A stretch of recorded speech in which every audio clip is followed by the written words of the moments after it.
ದೇಶದ ಮಾಧ್ಯಮಗಳು ರಾಹುಲ್ ಗಾಂಧಿ ಅವರ ರೀಲಾಂಚಿಂಗ್ ಎಷ್ಟೆಲ್ಲ ಶ್ರಮ ವಹಿಸಿದ್ರು ಅನ್ನೋದರ ಲಿಸ್ಟ್ ಕೊಡ್ತೀನಿ ನಾನು, ಇನ್ಕ್ಲೂಡಿಂಗ್ ಮ್ಯಾಗಝಿನ್ಗಳ ಮುಖಪುಟಗಳ ಸಮೇತ.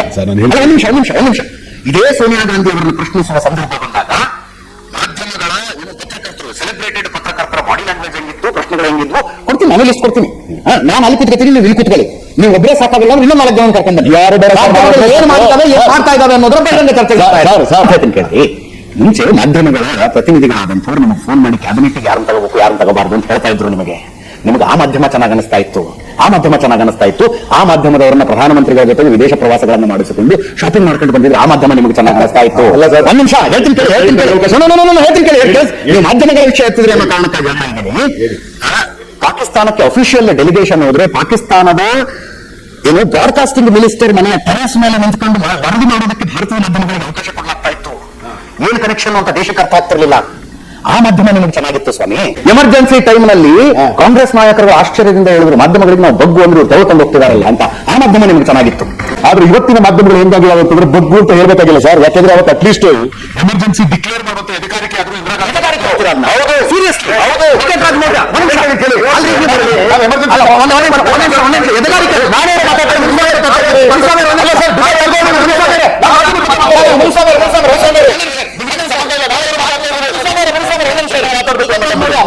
ಕೇವಲ ಕಾಂಗ್ರೆಸ್ನ ಪ್ರತಿನಿಧಿ ಅಂತ ನೋಡೋದಿಲ್ಲ, ಈ ರಾಜ್ಯದ ಯುವ ಸಮುದಾಯದ ಭಾವನೆಗಳನ್ನು ನೀವು ಪ್ರತಿನಿಧಿಸಬಹುದು. ಎಮರ್ಜೆನ್ಸಿ ಎದಗಾರಿಕೆ ಅಂತ ಕರೀತೀರಾ? ಅವಕಾಶ ಕೊಡಿ ಸರ್, ನಾನು ಹೇಳ್ತೀನಿ ಕೇಳಿ. ನಾನು ಇಂದಿರಾ ಗಾಂಧಿ ಅವರೇ ಎಮರ್ಜೆನ್ಸಿ ಡಿಕ್ಲೇರ್ ಮಾಡಿದ್ರು ಕೂಡ ಇಂದಿರಾ ಗಾಂಧಿ ಅವರು ಎಮರ್ಜೆನ್ಸಿ ಡಿಕ್ಲೇರ್ ಮಾಡಿದ್ ಸರಿ ಹೇಳಲ್ಲ. ಆದ್ರೆ ಇಂದಿರಾ ಗಾಂಧಿ ಅವರು ಎಮರ್ಜೆನ್ಸಿಯನ್ನ ಅಧಿಕೃತವಾಗಿ ಆದರೂ ಡಿಕ್ಲೇರ್ ಮಾಡಿದ್ರು.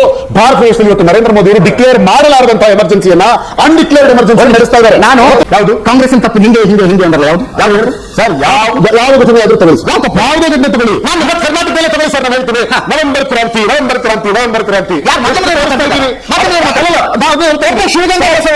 ಆಯ್ತು, ಸ್ವಲ್ಪ ಇಕ್ಬಾಲ್ ಹುಸೇನ್ RSS